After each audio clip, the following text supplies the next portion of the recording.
ये जहाज किसको मिलने जा रहा है और ये जहाज भी किसको मिलने जा रहा है। अब हम लोग के लिए दिक्कत हो जाएगी कि हमारे दो प्रमुख दुश्मन, ये दोनों ही जहाजें 5th जनरेशन की, और 5th जनरेशन की जहाजों में सबसे खतरनाक बात ये होता है, ये देखो ये जा रहा है चाइना एयरलाइंस का जहाज है। ड्रोन के मामले में 3 देश सबसे तगड़े, वो ड्रोन दे दिया है पाकिस्तान। सुनो ध्यान से, तुमको और दर्दनाक बात, हमारे दो प्रमुख दुश्मन, एक तुर्की, इसने एक जहाज बना लिया है कान, जहाज का नाम क्या है कान, और इसमें है एक ठो चाइना, इसने J-31 बना लिया है, J-31, इसने क्या बना लिया कान। ये दोनों ही जहाजें 5th जनरेशन की है। किस जनरेशन की है? और 5th जनरेशन की जहाजों में सबसे खतरनाक बात ये होता है कि वो रडार में आता ही नहीं, रडार में नहीं आएगा। रडार में तो नॉर्मल हम लोग जहाज देख लेंगे, लोग कौन जहाज पटना के ऊपर जा रहा है, कौन जहाज नहीं जा रहा है। अभी देखते हैं हम लोग पटना के ऊपर कौन जहाज जा रहा है, कितनी ऊंचाई पे जा रहा है, क्या जा रहा है, सारा चीज पता चल जाएगा रडार पे। ये देखो पटना के ऊपर एक जहाज है, कहाँ गया ये विस्तारा का जहाज है, अभी जस्ट लैंड किया है, पटना से दिल्ली जाएगा। यहाँ रे कस्टमर तो बीच में फोन मत कर, देखो ये रडार पे लगा हुआ है यहाँ पे, ये तो इसी से दिख जाता है नॉर्मल जहाज, और सब नहीं दिखेंगे सब। इसको ब्लॉक के मार देते हैं कस्टमर को, किसे ब्लॉक हो तो ब्लॉक, ललका दब दिए ब्लॉक हो गया। तो ये तो जहाज हम लोग का फ्लाइटे पे दिख जाता है, इसमें क्या हो जाएगा, दिख जाएगा यहाँ पे। और अब यहाँ देखो बेगूसराय के ऊपर एक जहाज उड़ रहा है, नीचे लिखा है बेगूसराय, अरे देखो जूम करो ना जी, दिख रहा है ये बेगूसराय लिखा है, इसके ऊपर एक जहाज है यहाँ पे लाल कलर से दिख रहा है, ये जा रहा है चाइना एयरलाइंस का जहाज है, लंदन से ये ताइपे जा रहा है, अभी 41,000 फीट की ऊंचाई पे है, 450 नॉटिकल मील है, ये 4 घंटा 11 मिनट में उतर जाएगा। 8 घंटा 51 मिनट पहले उड़ा था, लंदन से उड़ान भरा था, अभी बेगूसराय के ऊपर है, नहीं समझ में आ गया। अभी यहाँ देखो एक और है, सुपौल के ऊपर एक जहाज है, ये कौन जहाज है, विस्तारा है, दिल्ली से गुवाहाटी जा रहा है, अभी 35,050 फीट की ऊंचाई पे है, 474 नॉटिकल मील हाइट पे है, 45 मिनट बाद गुवाहाटी में उतर जाएगा। इसे तो रडार पे हम लोग देख लें, नहीं समझ में आ गया, कोई दिक्कत। लेकिन हाई सब दिखेगा, ये सब नहीं दिखेगा 5th जनरेशन वाला। अच्छा फाइटर उटर नहीं दिखते हैं सब, फाइटर तो हम लोग भी नहीं देखते हैं। शेख हसीना के जहाज तो हम लोग देख लिए थे, आ रहा है बांग्लादेश में आई थी, हम लोग को भी फ्लाइट पकड़ना रहता है तो देख लेते हैं कहाँ है तब पहुंचेगा, नहीं तो कई आदमी देखते हैं एयरपोर्ट पे जाकर फ्लाइट 2 घंटा लेट है, हम लोग यहाँ देख लेते हैं। आजमगढ़ पहुंची तो निकलो हो, लखनऊ अयोध्या क्रॉस करेगी अगर हम लोग को जाना होगा, दिल्ली अमूमन सबसे ज्यादा तो दिल्ली ही जाते हैं, तो वहीं देख लेते। इस रडार पे नहीं देख पाता, स्टील वाला नहीं दिखे, समझ में आ रहा है। अब तुम लोग मोबाइल चलाओ ना तो खाली टिकटॉक का नचनियन को मत देखो, काम लायक चीज देखो। हमको फेसबुक नहीं आता है और हमको इस बात का कोई दुख नहीं है, हमारे में इंस्टाग्राम का कोई लिंक भेजता है तो खुलबे नहीं करता है, क्योंकि इंस्टाग्राम है ये नहीं है, और खुलने के लिए दुकान मांगता है, दिस इज एरर करके दुकान लिख देता है। वेबसाइट पे एक खुल सकता है, कोई लिंक के लिए भेजता होगा, कोई चीज क्या चीज है इसमें, अब नहीं खुलता। लेकिन हमें इस बात का कोई दुख नहीं है, लेकिन जो हमें आना चाहिए वो हमको आता है, जो हमारे जरूरत का चीज है, जो नहीं है जरूरत का वो हमको सीखना भी नहीं है। देखो ये जहाज किसको मिलने जा रहा है और ये जहाज भी किसको मिलने जा रहा है। अब हम लोग के लिए दिक्कत हो जाएगा, हाँ ये बेच देगा इसको, किसके पास, सुनो ध्यान से,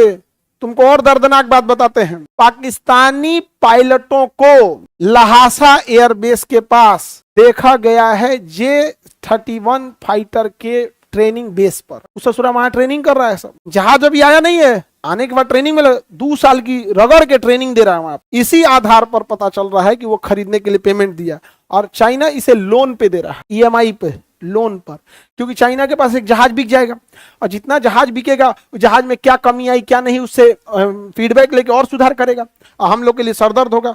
और पाकिस्तानी स्टील जहाज ना देश के ऊपर उड़ेंगे सब पता नहीं चलेगा, और हम लोग के IIT Delhi, IIT Mumbai package लेके भाग जाता है सब अमेरिका, नहीं समझे।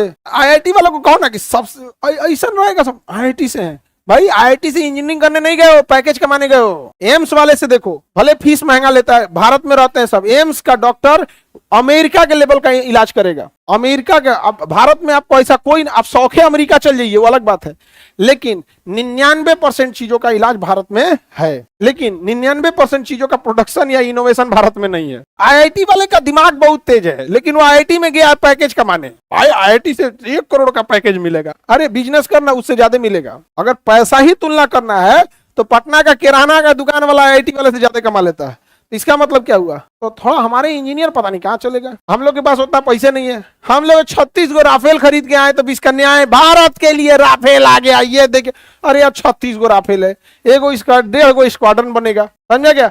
अलग अलग जहाजों के ग्रुप को स्क्वाड्रन बोलते हैं, किसी में 18 होते हैं, किसी में 15, किसी में 12, ये डिपेंड करता है किसका स्क्वाड्रन। तो 36 गो मैंने कौन, 18 का 2 गो स्क्वाड्रन बनेगा, क्या बनेगा स्क्वाड्रन, 2 गो स्क्वाड्रन लेके परेशान है हम लोग। 36 राफेल आया, ये आया वो आया, राफेल के बगलिया में उड़ेगा तो पता नहीं चलेगा राफेल को, स्टील जहाज है सब। हाँ सरकार इस पे कुछ कर नहीं रही है, 5 किलो भात दे रही है ना जी आपको, खाइए चुपचाप, 1.5 GB डाटा खत्म कीजिए, सूझ जाइए। अजीब हाल है। रसिया चाइना से खरीद कर फिर देखो, रसिया के पास पैसे खत्म हो गए, इसलिए उसने टेक्नोलॉजी पे बहुत कम पैसे खर्च किए हैं, और चाइना के पास अथाह पैसा, इंजीनियरों को लगा के पैसा दे रहा है दबा के वहां। सर हम लोग के तेजस का क्या हुआ? तेजस और 5th जनरेशन में जमीन आसमान का अंतर। तेजस एक सपोर्टिंग जहाज है, समझ गए कि नहीं? मार धार हो गया तभी छोट छोट को जाके मारेगा, यहाँ पे सपोर्टिंग के लिए, ये सब के लिए, मल्टी रोल के लिए, स्ट्राइक संभालने के लिए तेजस थोड़ी है। और आज भी तेजस कंप्लीटली कहाँ इंडक्ट हो पाया हमारे यहाँ। तेजस का इंजन अमेरिका से आ रहा है, बढ़िया हम लोग का, समझा गया? तो हम लोग इंजन लगाए तो तेजस कांपने लगा था।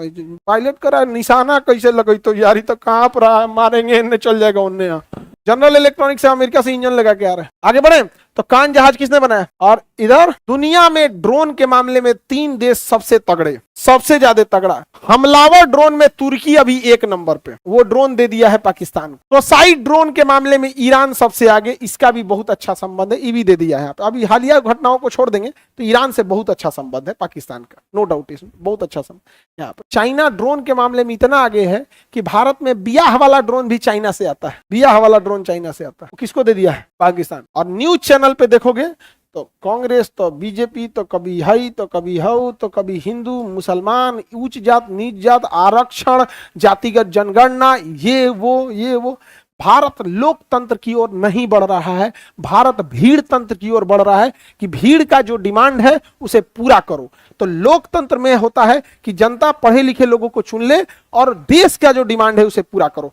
आप इस भीड़ में अगर सच बोलिएगा तो कट जाइएगा, लोग विरोध करने लगेंगे, आपको पसंद करने वाले लोगों की संख्या कम होते जाएगी। हम लोग किस लिए बदनाम हो गए? आपको अच्छा लगता है, हमको इससे कोई बहस नहीं है, जो सच है वही है, इसलिए आदमी बदनाम हो गया। यहाँ पर सब कंफ्यूजन में रहेगा, सब हम लोग को, कौन जातों वाला कंफ्यूजन में, कौन जात का है, धर्म वाला कंफ्यूजन में है, पार्टियों वाला कंफ्यूजन में है। और किस पार्टी का है? हमारा हर पार्टी से अच्छा जमता है, हर पार्टी के टॉप लेवल पे सबसे हमारी जान पहचान है, सबसे जमता है यहाँ पे, सबसे। हाँ नमस्ते सर, यहाँ हाँ एकदम हम सबके साथ है, जैसे आप जनता के साथ। बिल्कुल हम भी जनता है, समझे कि नहीं समझे? आगे बढ़े। हम लोग के पास बहुत गड़बड़ है इस मामले में, समझा?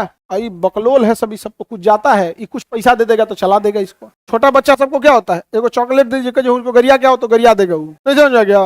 पाकिस्तान समझ में आ गया? भारत का एमका का क्या हाल है? एमका का गाछे कटहर ओठे तेल, हम लोग एगो एमका जहाज बना रहे हैं, वो अभी कागज का भी बन के तैयार नहीं हुआ है, अभी उसका डिजाइन बना रहा है, सब फोटो स्केच बना। 2030 में उसका पहला प्रोटोटाइप होगा। 2045 से पहले एम का अगर अपना एक को इंडक्ट हो जाए ना, एक को इंडक्ट हो जाए तो भारत के लिए गर्व की बात है। एम का 2045 की बात कर रहे हैं हम, 2030 तक तो उसका प्रोटोटाइप आएगा, और 2030 तक ये सब अपना प्रोडक्शन लाइन बना दिया, सब प्रोटोटाइप बनाया जाता है, फिर उसमें चेंजिंग किया जाता है, फिर उसको टेस्ट किया जाता है, बड़ी झमेला होता है। प्रोटोटाइप से और फाइनल इंडक्शन के बीच में 20 साल लग जाता है, समझा कि नहीं गया? तो अभी हम लोग प्रोटोटाइप बनाएंगे 2030 तक और इंडक्शन करेंगे 2045 से 2040 तक। ये तो हम सब के गलत हो रहा है। हाँ गलत हो रहा है, गलत बिल्कुल हो रहा है। आप क्यों नहीं सरकार को बताते हैं? हमरे को सुना देगा, पढ़ाइए ना चुपचाप। वालेकुम दोस्तों, तो जैसा कि आपने देखा कि ये खान सर हैं, इंडिया के काफ़ी जाने माने यूट्यूबर, बहुत बड़े यूट्यूबर, तो उन्होंने जो रियलिटी बताई है वो आम इंडियन जो है वो नहीं मानता है कि पाकिस्तान की जो एयरफोर्स है वो काफ़ी एडवांस है India as compare to India. मतलब पाकिस्तान अब 5th जनरेशन तैयारी लेने जा रहा है, जिसकी वजह से इंडिया और इंडियन मीडिया के पेट में काफ़ी दर्द हो रहा है कि पाकिस्तान अगर 5th जनरेशन तैयारी ले जाएगा तो पहले भी हमसे आगे हैं, इनको एज हासिल है, अब फिर और आगे हो जाएगा। तो आपको वीडियो कैसी लगी अपनी राय का इज़हार कमेंट बॉक्स में ज़रूर करना। वीडियो अच्छी लगी लाइक करें, शेयर करें, चैनल पर पहली बार चैनल को सब्सक्राइब कर हमारे साथ जुड़ जाए। नेक्स्ट वीडियो मिलती जाए जी, अल्लाह हाफिज़।